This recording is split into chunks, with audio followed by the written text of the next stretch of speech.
dream. Everybody's got a right to love. Everybody's got a right to learn. Everybody's got a right to live. Everybody's got a right to do.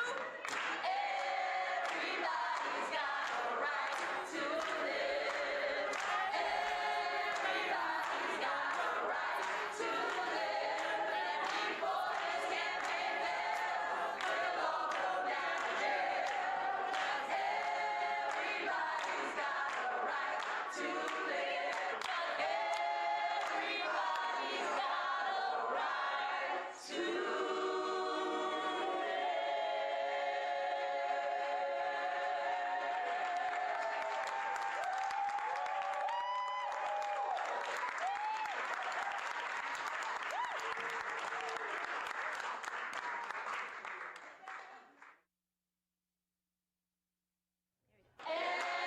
Everybody's got a right to live.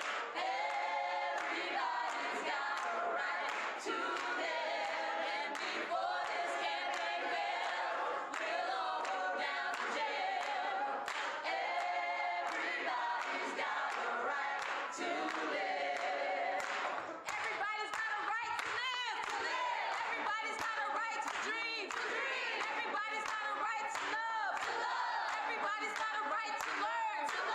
Everybody's got a right to live. Everybody's got a right to do. Everybody's got a right to live. Everybody's got a right to live. And before this campaign fails, we'll all go down to jail. Everybody's got a right to live. Everybody's got a right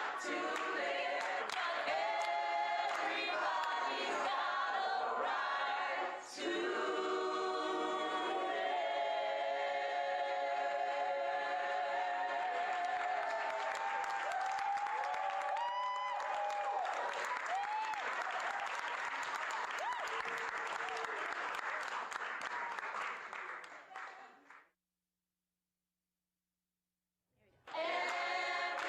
Everybody's got a right to live. Everybody's got a right to live. And before this campaign fails, we'll all go down to jail. Everybody's got a right to live. Everybody's got a right to live. Everybody's got a right to dream. Everybody's got a right to love.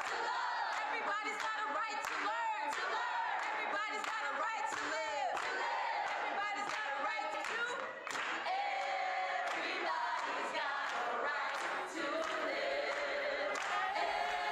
Everybody's got a right to live. And before this campaign fails, we'll all go down to jail. Everybody's got a right to live. Everybody's got a right to Everybody's got a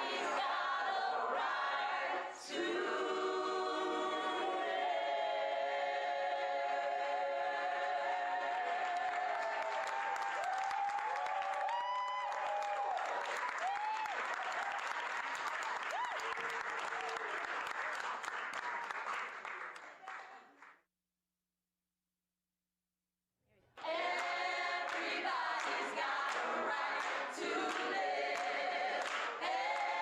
Everybody's got a right to live. And before this campaign fails, Where already tens of thousands of people have come on to join this action today. We are launching, I don't know what this, We can still hear you, sir. okay. We are launching, you can turn it down, I don't need it. We are launching a season of nonviolent moral direct action and civil disobedience to demand 4 things by August the 6th, the 56th anniversary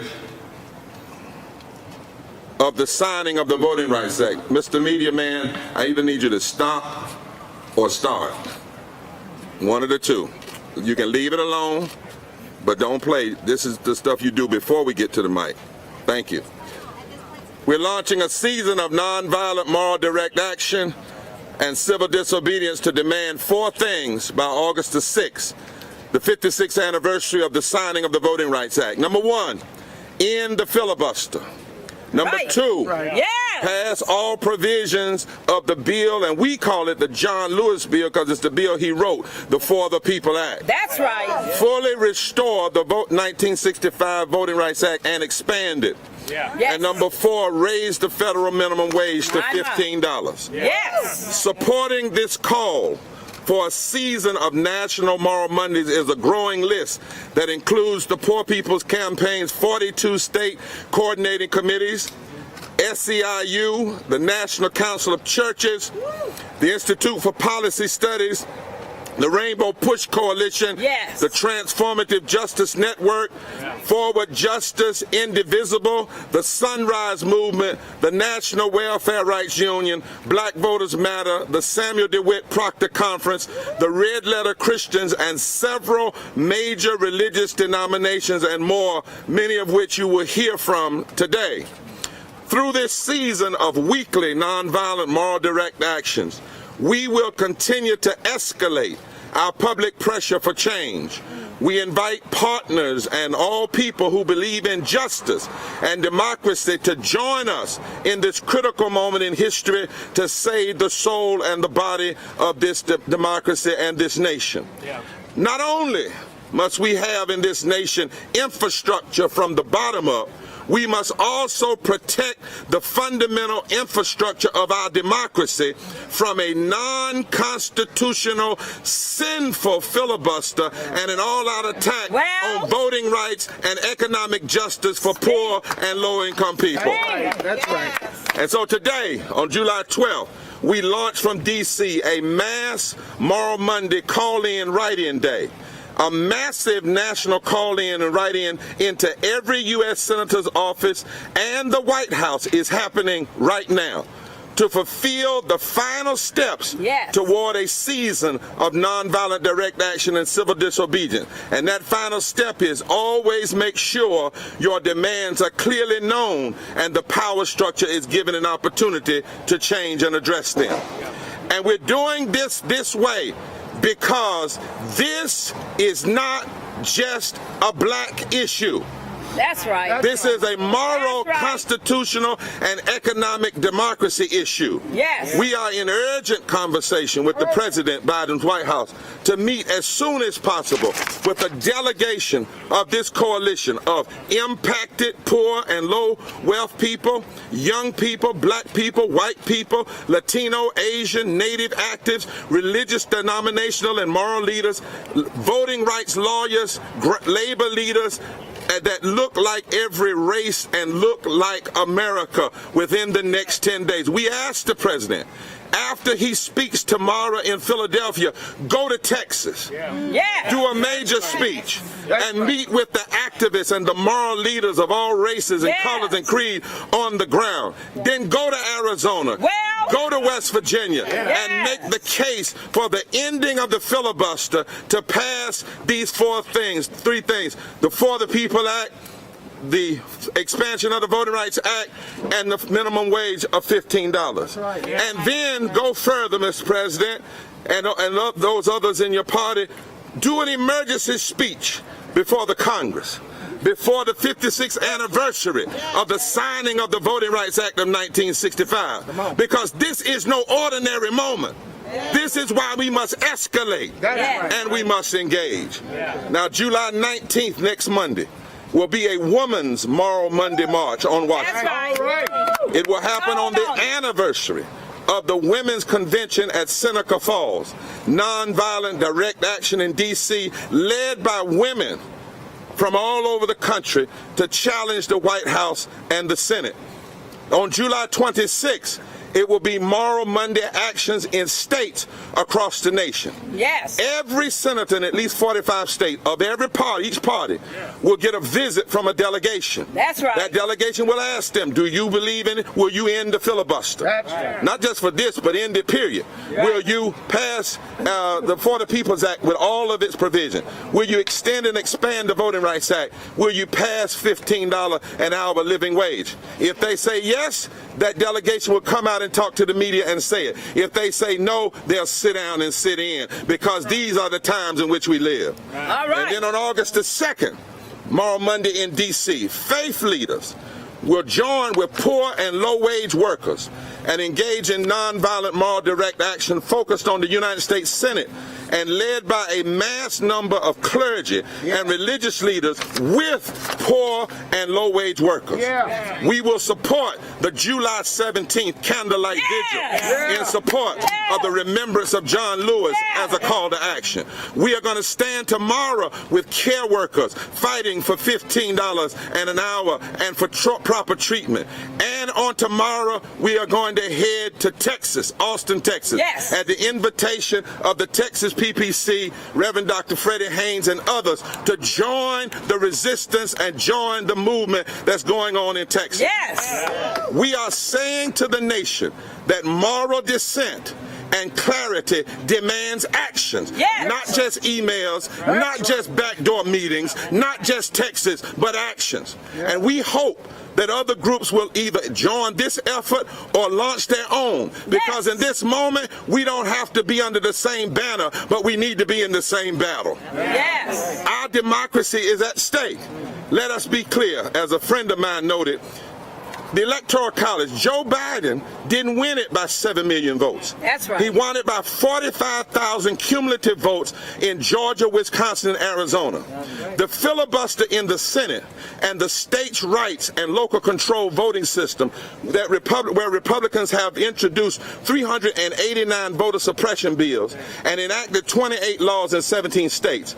These tactics, Barbara, that we are seeing have their roots in the states' rights movement that began before the Civil War to block white voters from passing anti-slavery legislation. And it was maintained after slavery. The Confederates militarized it. The KKK added violence. Plessy legalized it. It was picked up and continued by Strom Thurmond and Barry Goldwater in 1964. It was continued by George Wallace. It was made a Republican Southern strategy by Kevin Phillips and Lee Atwater.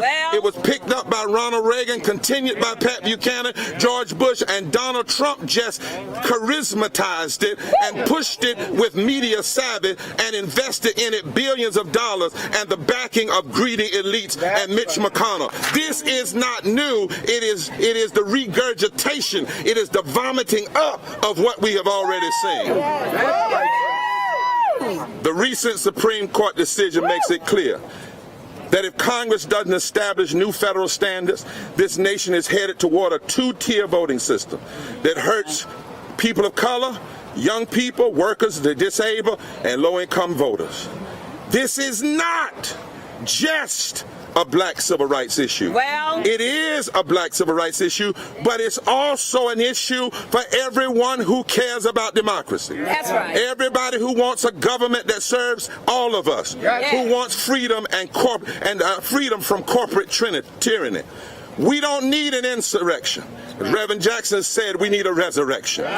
This is not a battle against Jim Crow, but modern day James Crow Esquire, who wants to suppress the vote, suppress living wages, suppress labor rights, suppress health care, suppress climate justice, suppress immigration reform, suppress Native American justice, and hold on to trickle-down and greed economics. That's what this is. And if they are cynical enough to be together, we got to be smart enough to come together. We are facing, finally, interlocking injustices, and we must have an intersectional moral movement to challenge and stop it. What these politicians are doing and what those helping them use to filibuster, whether they're Republicans, extremists, or Democrats, when they do this, whoever they are, whatever party they're in, they are engaging in the kind of bad politics that is morally indefensible, constitutionally inconsistent, economically insane, politically insidious, and in my theological tradition, theologically sinful. We must ask of the question of the labor movement asked in the 1920s, which side are you on? That's right. That's the question for Manchin, Sinema, McConnell, everybody. Which side are you on? That's right. Are you on the side of the almost exclusively white extremists who have hijacked the Republican Party, who want to rig the election system with voter suppression, block economic uplift for the poor and low wealth, or are you on the side of justice-loving people of all races who want to expand voting rights and economic uplift and justice to all people? Which side are you on, Senator Manchin and Sinema? Are you on the side of the damn U.S. Chamber of Commerce or the Constitution of these United States of America? Which side are you on? Are you on the side of civil oligarchy that will eventually lead to an autocracy, or are you on the side of the continued promise of a democracy trying to strive toward a more perfect union and a government of the people, for the people, and by the people? Which side are you on? This is not just a black issue. It's about people of color.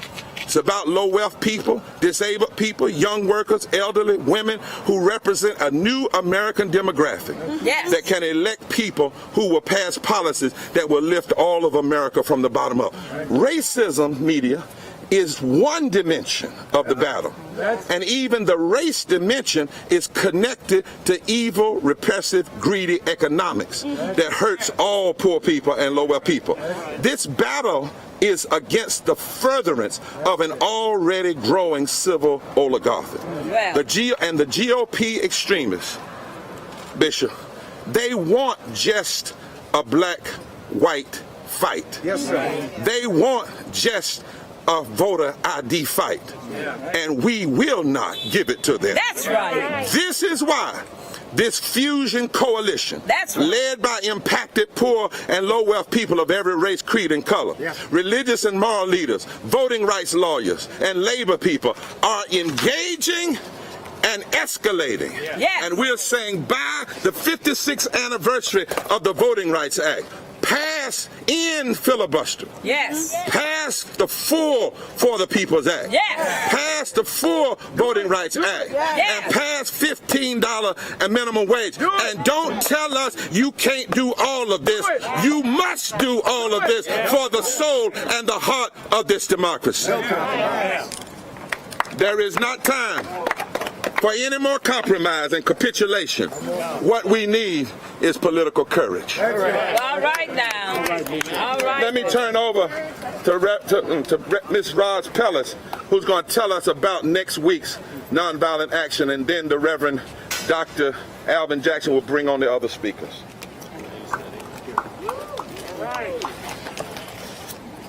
Good afternoon. This is a time for a season of moral direct action. This is necessary to preserving and ensuring the most basic rights that we have and have fought for in this country. A significant season of direct action will be the Women's Moral March on Washington on July 19th. That's right.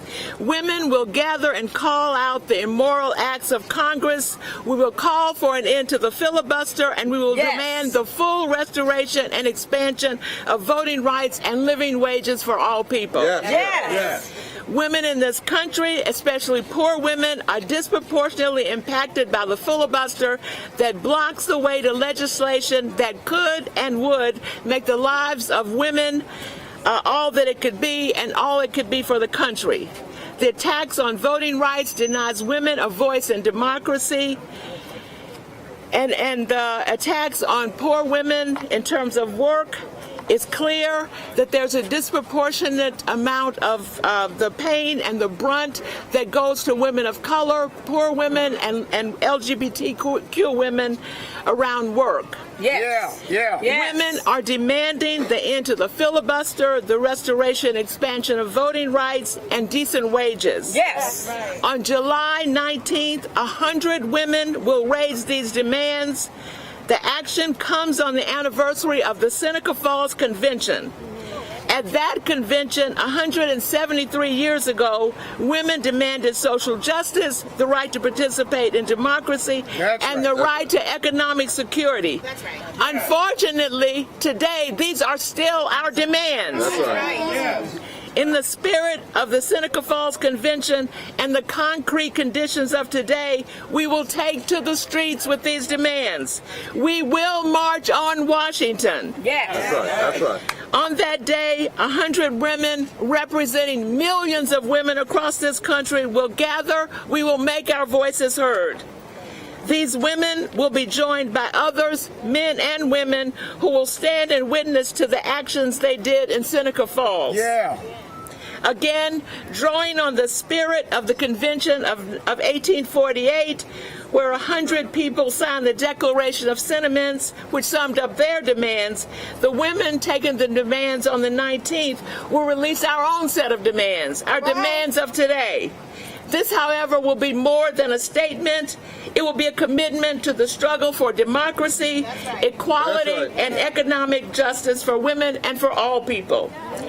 This statement in action will be a reminder to all those who stand on the wrong side of history that you will not and cannot prevail. Yes. It will declare that women joining hands with others will continue our struggle for rights.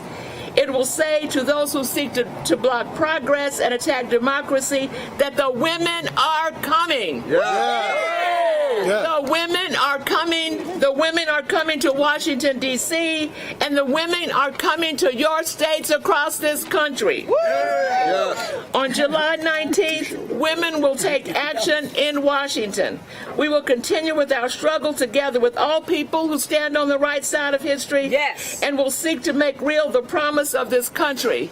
From this day forward, we will go forward together and join hands and not take one step back. That's right. That's right. Yay! Thank you, Attorney Ross. Forward together. Forward together. You want to move that? Let's move that one out of the way. Okay. All right. Thank you, Attorney Ross. I'm Alvin Jackson again from the Poor People's Campaign.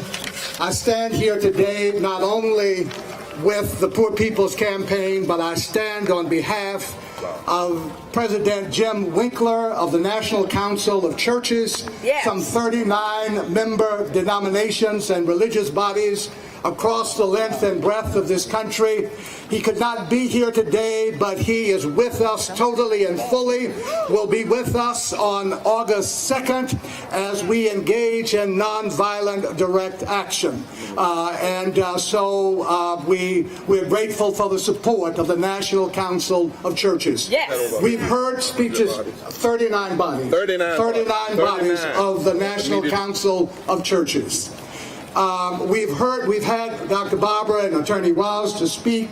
Now we have a number of folks who are going to come and make statements, 1-minute statements about who they are and why they're here, and then we'll be open for questions. Dr. Barbara will lead in that, questions from the media. First, Linnell Fall from the Maryland Poor People's Campaign, Reverend Leo from the Poor People's Campaign, Attorney Barbara Arwine from Transformative Justice Coalition, Ezra Levin from Indivisible, Reverend Jimmy Hawkins from the Presbyterian Church USA, Bishop Tavis Grant from the Rainbow Push Coalition, the Reverend Abi Jamachi from the Maryland Poor People's Campaign, and Sister Jean Sorkin from the Sisters of Mary, and Phyllis Bennis from IPS.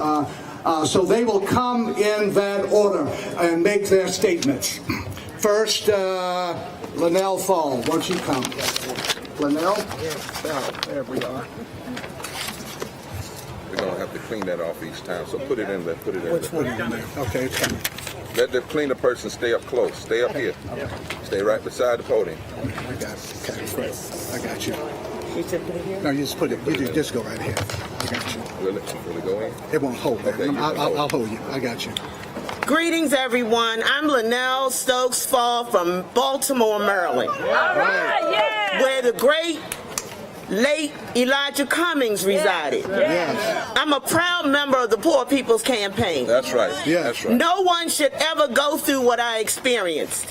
I survived COVID with pneumonia. I hurt like hell. My body burns. Medicaid won't pay for the non-invasive therapy to deal with the cells attacking my body. They forced me to use the most radical, aggressive therapy that exposes my entire body. I blister, I bleed. It is horrible. I lost my job.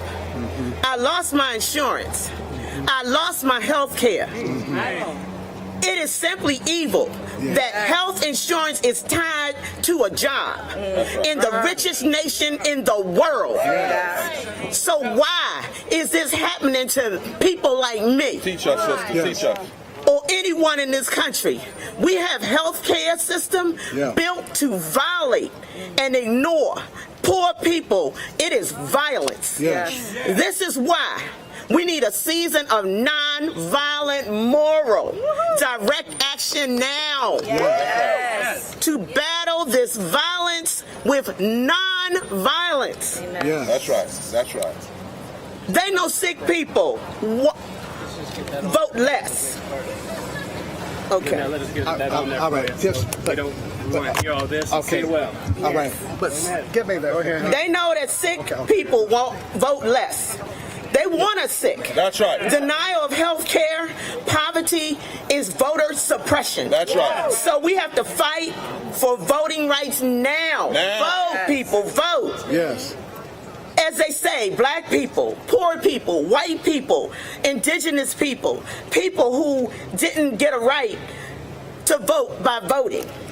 We didn't get that right by writing letters or tweeting on Twitter. That's right. We didn't get that vote by asking politely. That's right. Hell, no one gave us the right in the first place. That's right. God gave us the right. Yeah.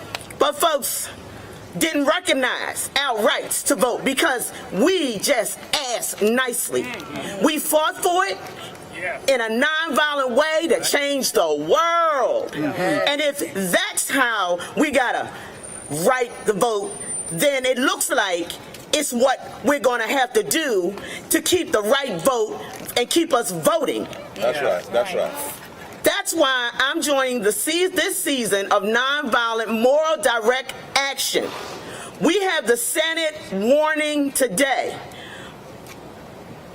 but we're coming back next week. That's right. And we won't be asking nicely. Thank you. Thank you. Thank you, Linnell. All right. Thank you, Linnell. The man. Reverend Leo. Reverend Leo. All right. 1 minute, please. Okay. Hi everyone, my name is Reverend Leo, and today I stand as a person, one of 140 million of the poor people in America, an indigenous descendant actively illegalized on stolen indigenous lands, and as your trans sibling. I stand before you as a faith leader in the Poor People's Campaign, a national call for moral revival. My story of 20 years of violence experienced as an undocumented person can go on for longer than the time that I have been privileged to share with you. But being here today is truly an honor as we embark on a new season for us at the campaign, a season of nonviolent moral direct action for voting rights and economic justice. That's right. Why am I here fighting for economic justice and voting rights when I still can't vote in the country that I lived in, Teach here. pay taxes, That's right. That's yes, right. and raise my family for over 20 years? I should have the right to vote. That's right. That's right. Well, I've heard about people in the past who didn't have the right to vote, but that didn't stop them from fighting for the right to vote. That's right. I may not be able to vote, but I know poor people and my trans siblings and my undocumented siblings are just that much more in danger if we let these attacks to our democracy continue. That's right. That's right. Voting rights is one of the best anti-poverty programs. That's right. As we entered into this season, I want to say that hurt doesn't define me or you or us, in case you needed to hear that today. I am so grateful to my elders because they have modeled nonviolent action for me. Lord knows that I've known the alternative too. showing me that this is not a moment, but a movement. So on this Moral Monday, I want to invite you to join the Poor People's Campaign for what Dr. King called a nonviolent army. From where you are welcome to participate. Make those calls, roll with us, and let's move forward together. As Dr. King said, in the nonviolent army, there is room for everyone who wants to join up. Join us. Plenty room. Plenty room. Attorney Barbara R. Wine from Transformative Justice. Attorney Barbara R. Wine. Yes. And my co-leader. And your co-leader, there we go. That's right. There you go. Good afternoon, everyone. Good afternoon. It is my honor to be here with none other than a champion of our times, and that is the Reverend William Barber. Poor People's Campaign. I am so blessed to work side by side with one of the most visionary men in this nation, one of the hardest working people I know, and that is Attorney Daryl D. Jones. Thank you, Barbara. Thank you so much. Thank you so much. You know, I was asked the question several times, Bishop, aren't you hot in this suit? Aren't you hot in that tie? Well, let me tell y'all, it is nothing compared to the heat that this coalition is going to bring to pass voting rights in this country. If you are in the D.C., Maryland, Virginia area on Saturday, July 17th, 8 p.m., Black Lives Matter. Be there. We'll be bringing the heat all across this country. Ladies and gentlemen, who else can bring the heat? Barbara Arnwine. Barbara, come on. That's right. Bring the heat, Barbara. Yes. All over the country, 100 candlelight vigils are being planned on Saturday, July 17th. A day that we have to lift up in honor because it is the first anniversary of the passing of Congressman John Lewis, who spent 50 years of his life fighting for voting rights. Listen, as we stand here, I am reminded that just a little bit over a year ago, as his coffin rested across the street on the steps, that Daryl Jones and I, when we got up to his casket, we knelt and we made a solemn pledge. That's right. That we would never, as long as we could breathe, we would never give up this fight for voting rights. So I want the Senate to hear us. Yes. You got a job to do. We want you to do your job. Pass the For the People Act now. Pass right now. DC statehood. Come on now. Right now. Introduce and pass the John Lewis Voting Rights Advancement Act. That's right now. The court back here abdicated its responsibility in the Brenovich versus DNC case just a week ago. Waited until Congress was out of town before they did their dirty deed. Thank you. Oh my goodness. But you see, the Constitution does not say we the Supreme Court. That's it. The people over here at the Senate had the nerve to go on recess without doing their job at the filibustering the For the People Act. But the Constitution doesn't say we the Senate. That's right. You see, state legislators have 400 bills pending in 48 states. Already passed 28 evil voter suppression bills in 17 states. But the Constitution doesn't say we the evil state legislators. That's what it says. You know what it says, That's Reverend Barr? We. Come on. It says we. We.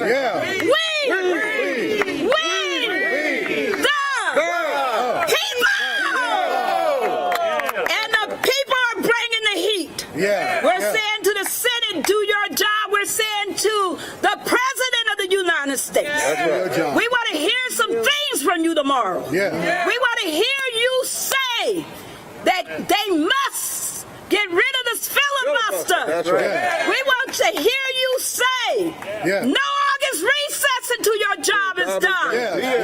We want to hear you say that you will do everything you can, like LBJ did, to pass the 1965 Voting Rights Act. That's right. We have no illusions. We have work to be done. And I will be here on the 19th, and I will go to jail if necessary, because we will not rest. John Lewis's spirit will not rest until we do what is necessary. That's right. And that is get in the streets, bring the heat. Bring it. Let's do it, people. Yeah. We the people. Forward together. Forward together. Not one step back. We the people. We the people. Not one step back. Not one step back. Forward together. Forward together. We the people. We the people. Not one step back. Not one step back. Just a few more speakers before questions. Ezra Levin from Indivisible. Ezra. Yeah. Thank you, Ezra. Oh gosh, I am proud to be here. I'm embarrassed to follow these speakers. How'd you make me do this? Yeah, you're the one. We're gonna say what you got to say. Okay, look, I do not have a long speech. We're against filibusters here, right? That's right. No filibuster. No filibustering. That's Look, right. I'm just like a white. What's the filibuster? I am a white Jewish kid from rural Texas. Look at me here. But here, you know what? I think democracy is worth a couple freckles, right? I think democracy might be worth a few more beads of sweat. That's right. I think democracy might even be worth a little sunburn, right? This is why we are out here now. I'm not speaking for myself. I'm speaking for more than 3,000 indivisible groups in blue states, red states, purple states, all across the country. That is why we are here. We're standing up for us. We're standing indivisible with the Reverend. We're standing indivisible with the Poor People's Movement. We're standing indivisible with all of our brothers and sisters in this movement because democracy is at risk right now, and we don't have time. We don't have time. So we are showing up with everybody else here over the course of the next several weeks to tell the Speaker of the House, tell the Senate Majority Leader, and tell the President of the United States, get with us. Get with us and fight for this democracy. That's right. Fight for it. We'll see you in the streets. That's See you in the streets. See you in the streets. Reverend Jimmy Hawkins, Presbyterian Church, USA. On behalf of the Presbyterian Church and our state clerk, the Reverend Dr. J. Herbert Nelson, the Presbyterian Church fully endorses the Poor People's Campaign season of action because Congress has failed in its responsibility to produce progressive and beneficial legislation on behalf of the American people. Millions of American workers have been underpaid, overworked, lacking adequate benefits, while the minimum wage has been frozen in time. For over a decade now, it has been widely known that America's infrastructure needs are endangering human life, and Congress has not acted. The voting rights of people of color and all people of this nation are being undermined state by state, and Congress has not intervened. That's right. Racial injustice continues to be a plague across this nation, while members engage in petty disputes over critical race theory. The needs of this nation for justice are not partisan and calls for visionary, innovative, and decisive leadership. Therefore, the Presbyterian Church, alongside of the Poor People's Campaign, we call upon Congress for federal protection of voting rights by passing the For the People Act in its full state, to fully restore the 1965 Voting Rights Act, to raise the minimum wage to $15 an hour, to invest in a sustainable infrastructure bill, and put the needs of humanity before partisan interests, which only produce paralysis. Thank you. Thank you. Bishop Tavis Grant, Chicago, Illinois, Rainbow Push Coalition. Yes, sir. Give it up for Bishop William Barber and the Poor People's Campaign. Come on, make some noise, everybody. I bring you greetings on behalf of Reverend Jesse Lewis Jackson, who's our national founder and president of the Rainbow Push Coalition. As a national director for Rainbow, we join this collaboration of freedom fighters from all over the country. Yes, sir. My father, as a student at Tennessee State University, marched with Dr. King and went to jail with Dr. King because he would not compromise. The compromise was allow us to put cigarettes out on your back and you can sit at the lunch counter. My father said, it's time to go to jail. I came all the way to Washington, D.C. this morning to tell you it's time to go to jail. I said, it's time to go to jail. Thurgood Marshall said, where you see wrong, inequality, and injustice, speak out, because this is your country. This is your democracy. Make it, protect it, and pass it on. And so we're not compromising on ending the filibuster. No compromise. We're not compromising on passing all provisions of the For the People Act. We're not compromising on fully restoring the 1965 Voting Rights Act the way John Lewis wrote it. That's right. He wrote it. He's the author. Don't change his word and don't break his spirit.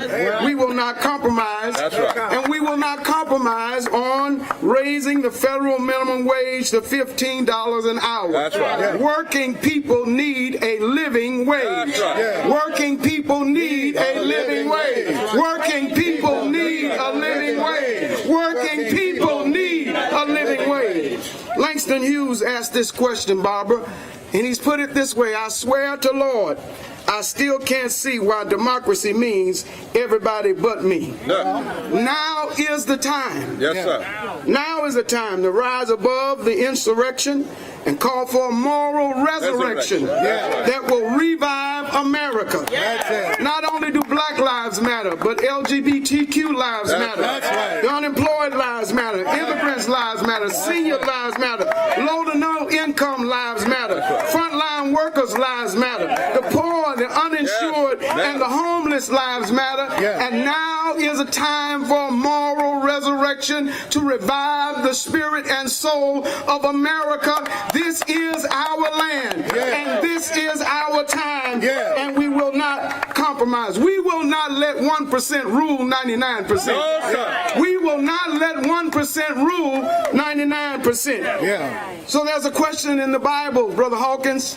Can these bones live? Yes, sir. Yes, they That's can. why we're here with Bishop Barber. That's why we're here. Can these bones live? Yes, if they have a living wage. Yes, if they have access to health care. Yes, if they have affordable housing. Yes, if they have access to capital. And yes, if we have free and fair elections. It's time to revive America. It's time for a moral resurrection, and we will not take no for an answer. Yes, sir. Yes, sir, Bishop. All right. Thank you, Bishop. Thank you. Just a couple of more speakers before we take questions. Sister Joan Sokin from Sisters of Mercy. And media, thousands of right now calling all over the country. They're on live stream. The Sisters of Mercy of the Americas. I serve on the justice team, and we stand today with the Poor People's Movement. Our sisters across the country have been working with poor and low-income communities. They're working all along the border. They were at the first march on Washington 60-some years ago, and we have been partnering with the Poor People's Campaign for these last several years. And many other religious congregations of nuns, of sisters, Catholic organizations like Pax Christi USA. So we are with you.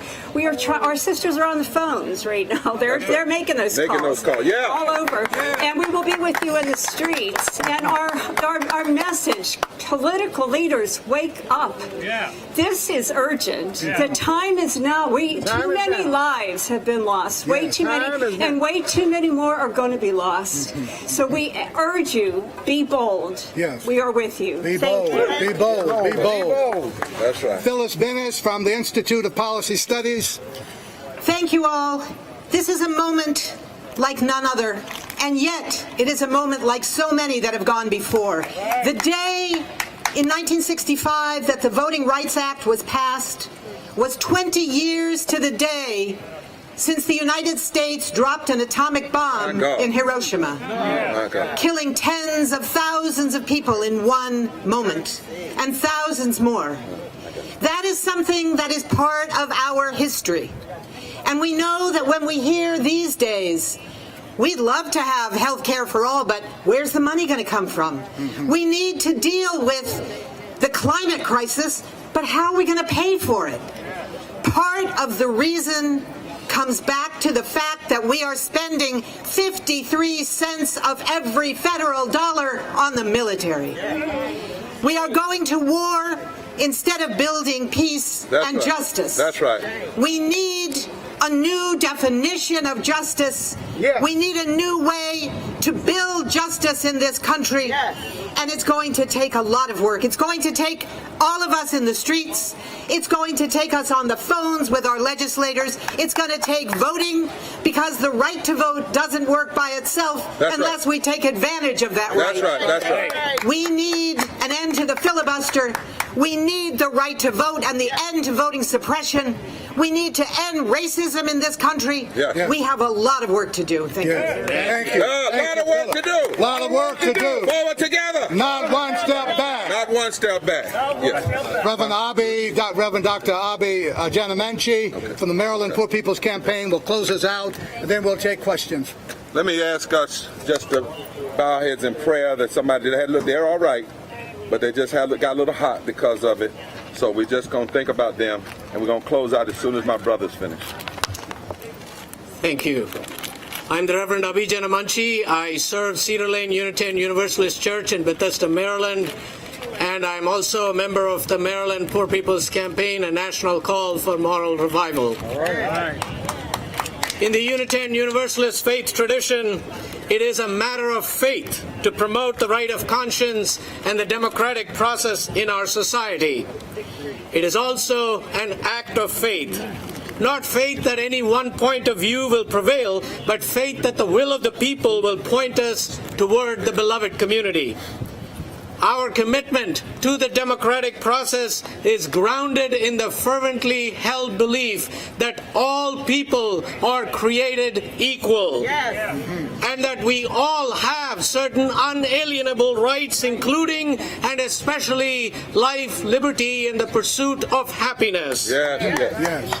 We believe that every voice and every vote matters, that everyone must have a living wage, and that a vibrant, functioning democracy is one where all voices, especially black, brown, indigenous, poor, low-income, GLBTQ, and those that have been historically marginalized are heard equally, and that it depends on their full participation in deep affirmation of our interconnectedness. Yes, sir. Yes. Amen. Our principles remind us that the oppression of any community is a moral injury to us all, and it compels us to fight for and protect the broadest use of the democratic process.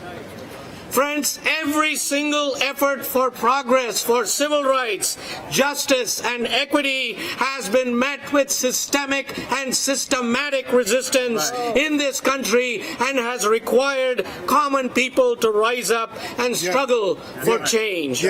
So as people of faith and faithful people, we are honored to rise up, march, and engage, as Mahatma Gandhi said it in Satyagraha, to escalate public pressure and charge and urge the Senate to end the filibuster. End the filibuster.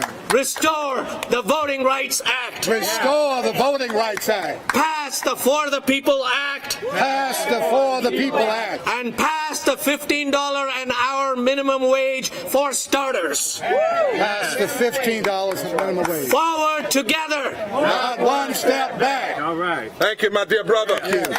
So as you see, members of the media, these are just a portion of the more than 20 organizations that have joined with the Poor People's Campaign and our 42 state coordinated committees. It's growing every day. We sent this invitation out to millions of people to do this call-in today. And then we launch on next Monday here.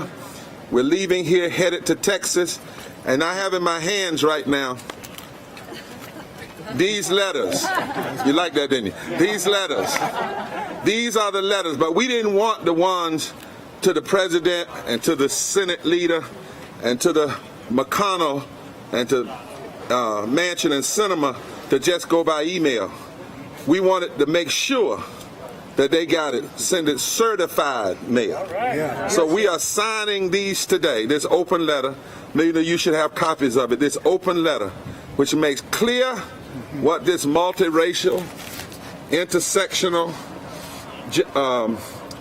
multi-income, multi-sexuality, multi-demographic coalition, multi-religious, multi-creed. That's right. We don't live in a monoverse. That's right. That's right. We live in a universe. That's right. And we want to keep emphasizing. Yeah. Whenever people make this small and say it's only a black issue. That's right. For black folk to fight, or it's only about voter ID. Yeah. We miss That's right. the trickery. That's right. That's we right. risk the trickery. That's right. Dr. King said at the end of the 65 Selma to Montgomery March, he said, the greatest fear, I paraphrase, of the Southern aristocracy and those who buy into that aristocracy is when poor and low wealth black and white people join together and vote together in a way that changes the economic structure of the country.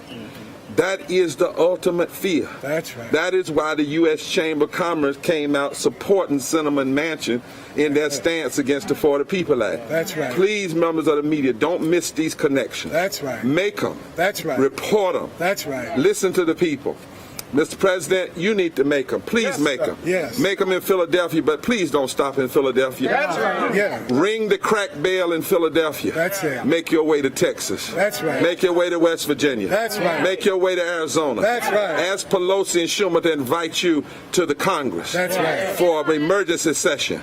There is an emergency at hand. An emergency. And we need moral clarity and moral courage. That's it. We'll give you the backbone in the streets. That's it. You take the backbone of the White House. That's right. And together we'll change this nation for the betterment. Are there any questions? Yes, ma'am. Who are you with? I wanted to know, you guys said that this is the time to go to jail. It seems like the public from the sidelines is in support of all that you have said. Yeah. But do you feel like they need to meet the moment of severity and get out on the streets and be more engaged? Yes, that's what's happening.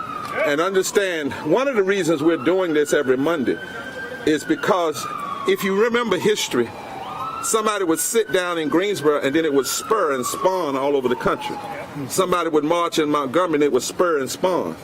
So we see what we're going to do next week, starting with a multiracial group of women. Women as a seed, right? As a call. That's it. See, sometimes somebody has to make the call. The bishop asked the question, can these bones live? I wanted to holler one time, they can, but somebody got to call them to life. Hey.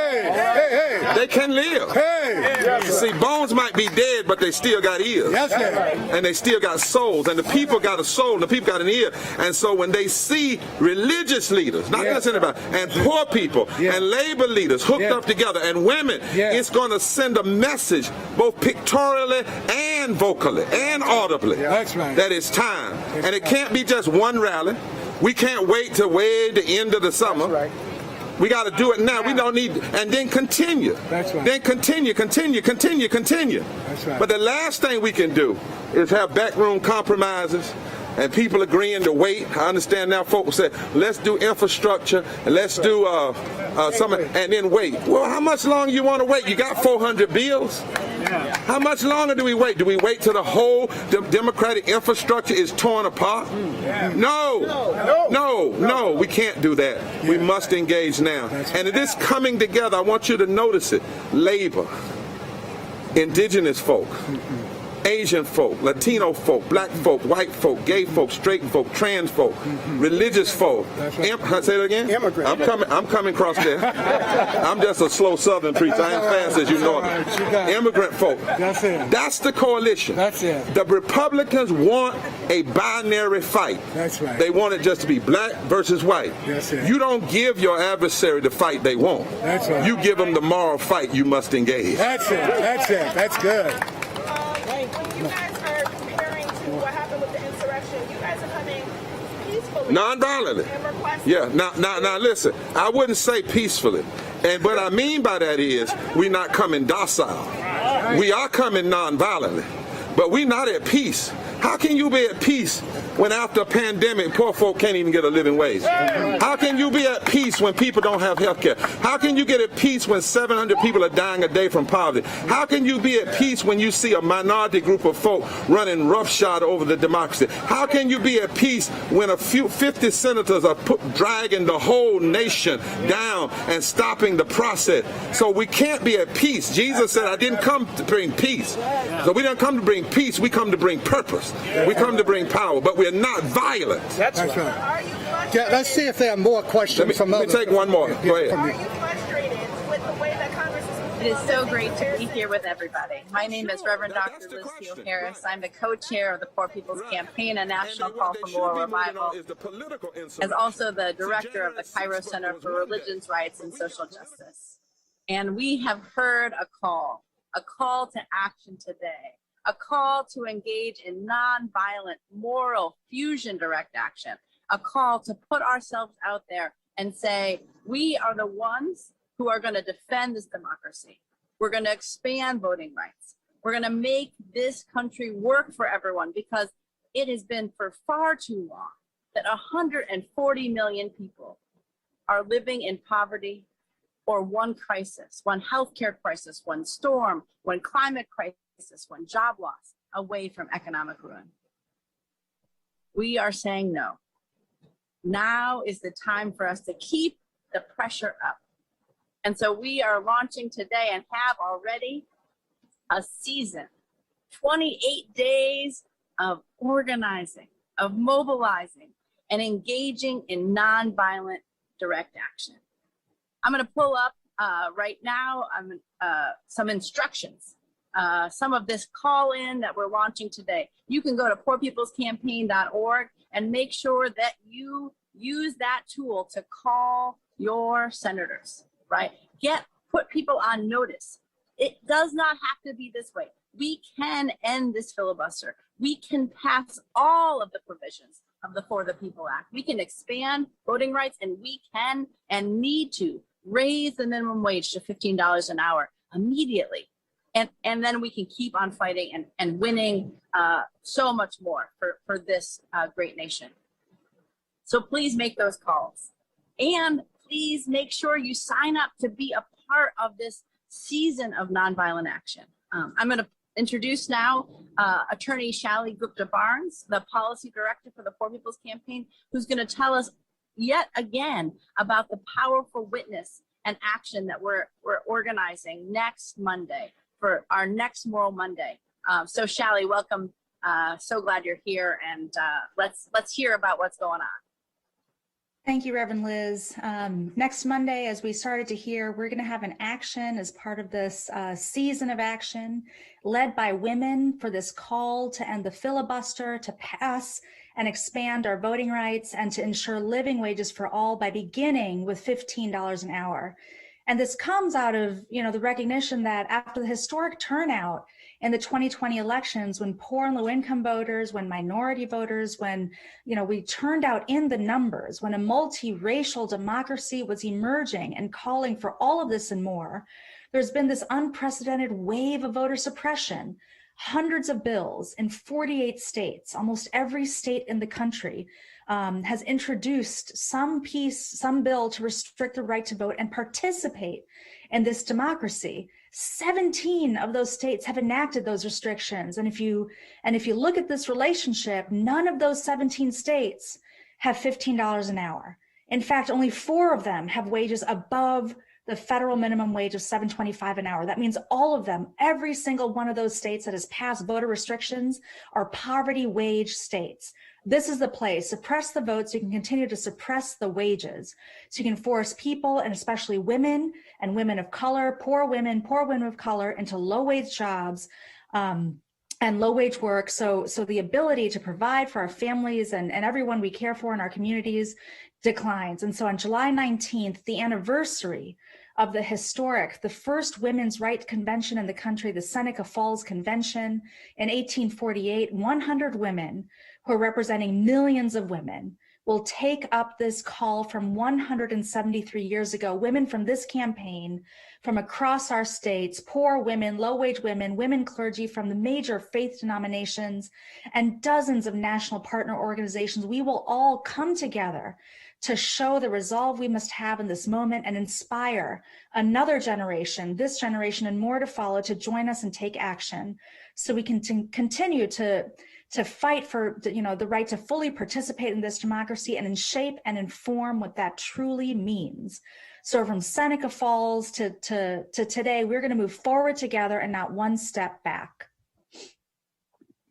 Thank you so much, Shally. And now it's my honor to introduce Marianne Smith out of Oklahoma, who will be a part of that Women's March, who is a leader in our Poor People's Campaign, a national call for moral revival. Marianne, thanks so much for being here with us today. Thank you. It's an honor, and it's nice to see you again, Rev Liz. I'm the tri-chair of the Oklahoma Poor, one of the tri-chairs of the Oklahoma Poor People's Campaign. I'm a 62-year-old widow who moved from California to Oklahoma.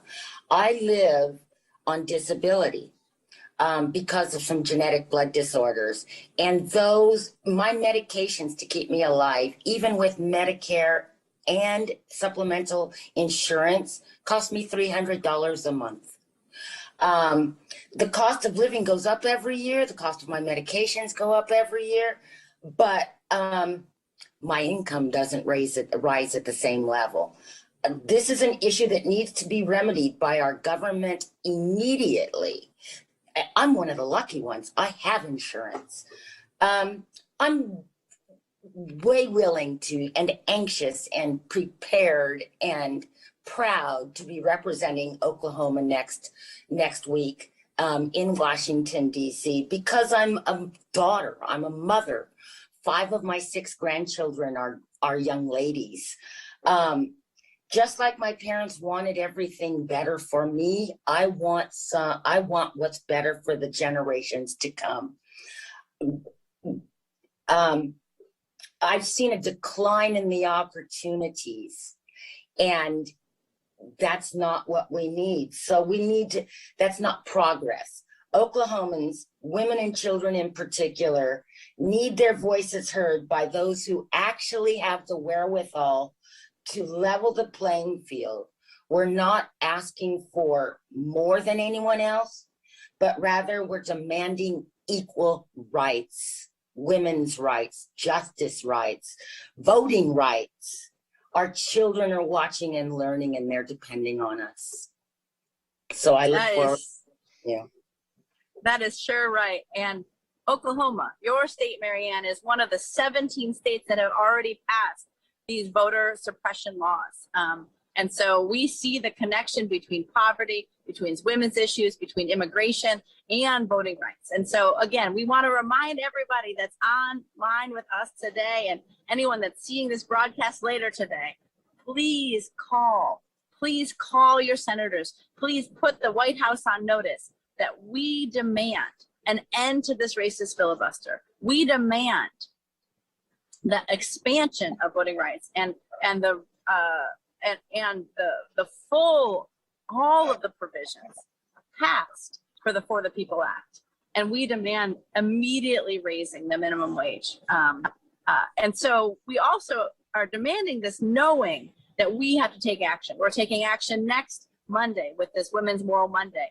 We're taking action in 45 states across the country on July 26th, engaging in nonviolent moral direct action. And so I want to introduce and welcome Michael Marshall from the New York Poor People's Campaign to share why we have to organize and why we have to fight and why you're a part of this work. Thanks so much for being with us today, Michael.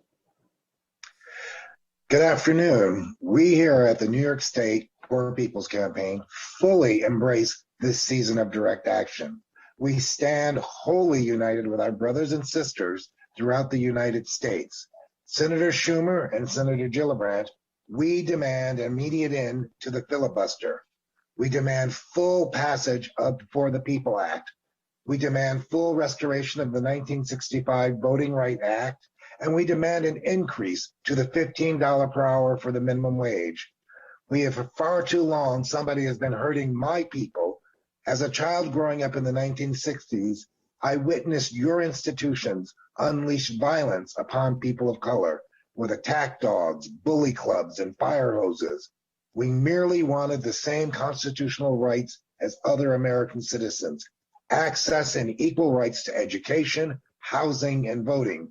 We have fought and engaged in a long, hard battle for justice within the courts of law, only to see our tenuous victories constantly under attack and stripped away in both state and courthouses throughout the country. We have engaged in civil disobedience, demanding justice from the Jim Crow laws, only to be re-victimized by an entirely new system of racial injustice perpetrated by James Crow Esquire. We have met you in the streets, across the bridges, and at the ballot box. Yet within your institutions of powers, you still deny our constitutional rights, thus trying to destroy our humanity. I have seen the struggle play out over my entire lifetime. Not only has it gone on far too long, but the tools and the impact of oppression are far worse today than they were 50 years ago. Let it be known, in this season of moral direct action, we are not only elevated on the shoulders of our ancestors who have paved the path towards liberation, but in our faith, we call upon their discernment and wisdom to lead us forward. As we push on, we will not be deterred nor divided. We stand united as one. We no longer accept the false narratives of class, race, and gender wars. We are not interested in polemical discussions or passive wait and see failed approach. Together, we marshal our strengths and power to emerge as a force of reckoning. We heed our moral call with clear and concise demands. We shift the paradigms of power through critical analysis and sustainable policies as articulated in our resolution for the third Reconstruction. Today, we demand the passage for the People Act. Yes, and we lost your sound. Time to make good trouble. Forward together, not one step back. Thank you so much. It's so powerful to be here, hearing from states and leaders across the country about why we have to engage in this kind of season, this season of nonviolent civil disobedience, this season of moral direct action, this season of saying, we're going to stand up for voting rights. We're going to stand up for economic democracy. We're going to stand up for the rights of the 140 million people who are poor and low income in this country. I want to now introduce Reverend Carolyn Foster from Alabama, home of the fights for voting rights many, many years ago. And we have fewer voting rights today than we did, despite the fact that people have lost their lives fighting for those voting rights. Carolyn, thank you for being with us. Thank you for the work that you're doing, and forward together. Thank you, Reverend Liz. I am just so excited to be here. My name is Reverend Carolyn Foster. I am serving as one of the chairs for the Alabama Poor People's Campaign. And you are right. The Shelby County v. Holder decision of 8 years ago gutted the Voting Rights Act. And sadly, Shelby County is right here in my home state of Alabama. The Shelby v. Holder decision and other legislative acts and legal decisions at the federal and state level have severely restricted the ability of people of color, especially poor Blacks, Latinx, and Native people. Participation in the democratic process has been greatly impeded. Voter suppression silences the people, it sequesters our power, and undermines the basic tenets of our democracy and what has been promised to us in the Constitution of the United States, which is life, liberty, and the pursuit of happiness. Well, I don't know about you, but I am not happy. I am not happy that despite the Civil Rights Act of 1957, 1960, 1964, and the Voting Rights Act of 1965, justice is still not a reality for us. I am not happy that the gutting of the Voting Rights Act was just a pathway to many other forms of voter suppression laws and tactics. such as racist gerrymandering, redistricting, restricting early voting and voting hours, purging voter rolls, closing polling stations, and instituting erroneous voter ID laws. I am not happy that since the 2020 elections, 43 states have introduced over 250 new bills that further restrict and limit mail-in votings. I am not happy that policymakers have successfully pushed the myth of widespread voter fraud, and they restrict voting blocks that features large numbers of voters of colors and the poor, creating barriers to voting along race and class lines. That is why it is imperative that we mobilize over the next several weeks and today call our senators to say we are not happy. And that is why I will be joining the Poor People's Campaign, a national call for moral revival in this season of nonviolent, moral, direct action, demanding that Congress end the filibuster, pass all provisions of the For the People Act, fully restore the 1965 Voting Rights Act, and to raise the minimum wage to $15 an hour. As we know, we only get what we are organized to take. So in the spirit of that old civil rights movement of old that says we're going down to the rich man's house or the courthouse or the White House or Congress, wherever, we're going to take back what they stole from us. And that is why it is so important that you call your senator today and join in these 28 days of more direct action, because we are all going forward together and not one step back. Forward together, not one step back. Thank you so much. It's powerful to be here online. It's going to be even more powerful when we're taking action together next Monday with this Moral Mondays Women's March, the following Monday on July 26th, when 45 states across these United States take action, calling out on our senators to say, you can do this. It does not have to be this way. We can end this filibuster. We can raise wages. We can protect voting rights. We can expand them. And that will save the soul of this impoverished democracy. And then we're still getting ready to go even farther. Because on August 2nd, as we approach the 56th anniversary of the passage of the Voting Rights Act, workers and religious leaders, poor people, and others of conscience across the country will converge yet again on Washington, D.C. to engage in nonviolent direct action. And here to say more about that is Reverend Casimir Brown. Thank you so much for being here and for all the work you're doing organizing this powerful event.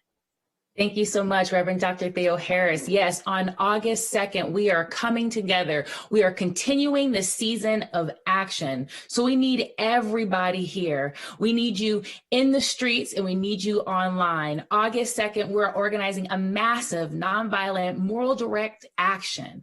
And this is going to be with clergy, with faith leaders, with religious leaders, and poor and low wage workers coming together and saying it is not about left versus right. It is about right versus wrong. And what is right is us ending this immoral filibuster. What is right is the passage of the full Voting Rights Act. What is right is the passage of the full For the People Act. What is right is to pay people $15 an hour for a minimum wage to start. These are the issues. These are the issues that we can move forward and push forward. And we know it is possible. So we need everybody here on August 2nd. Visit us on poorpeoplescampaign.org to get more information, to sign up, to call your senators, to keep the pressure, to sign the open letter. We are gathering everybody because everybody's voice counts. Everybody in, nobody out. We'll see you throughout this whole Moral Monday, and we'll also see you on August 2nd. That's right. Everybody in, nobody out. Everybody in, nobody out. I want to remind people one more time, please, please, please make these calls. We have a massive call-in already. Tens of thousands of people from all kinds of organizations throughout this nation are calling your senators, saying we need to end this filibuster, saying we need to protect and expand voting rights. We need to pass all of the provisions of the For the People Act, and we need to raise the minimum wage so we can start paying these essential workers essential wages, the things that they can afford, all the essentials of life and even more. And so you can still call in. You can engage in that action that we're doing today by going to poorpeoplescampaign.org and following the prompts and making sure that you make your voice heard. Make sure that you get the word out that we the people are indeed organizing and mobilizing, and we're engaging in this season that we launched today, 28 days of nonviolent direct action. One of my favorite quotes from the Reverend Dr. King from the last year of his life as he was organizing a Poor People's Campaign that we've learned a lot from today as we have a Poor People's Campaign, a national call for more revival, is about the need to engage in nonviolent civil direct action. The need to put ourselves out there, say we can build a just society. We can have everybody in and nobody out, but it's going to take brigades of ambulance drivers. It's going to take people putting themselves out there saying, if this ends today, and we're going to make sure that it can be better. And so he talked about how there was a fire raging for poor people, for Black people in this country. And this was, 56 years ago, 57 years ago. He talked about how we're called to engage in driving through the red lights of a system that has allowed for 250,000 people to die from poverty every year in the richest country in the world, from a system, from a society that is denying the right to vote, even though it was established to be a government of and for and by the people. He said that we can and we must sign up brigades of ambulance drivers who are willing to drive through the red lights of the present system until the emergency is solved. Well, there is an emergency going on right now, an emergency of our democracy, an emergency amongst poor and low-income people, an emergency where wages are so low and people cannot afford the basic living expenses, where people are being ravaged by storms and climate change, and who is hurt first and worst are always poor people, people of color, and those that are marginalized by society. And so we are here taking action together, launching the season of moral fusion direct action. So please, please, please sign up, get involved, take action, be the change that you're looking to see in the world, and be a part of it with this Poor People's Campaign, a national call for moral revival. Somebody has been hurting our people.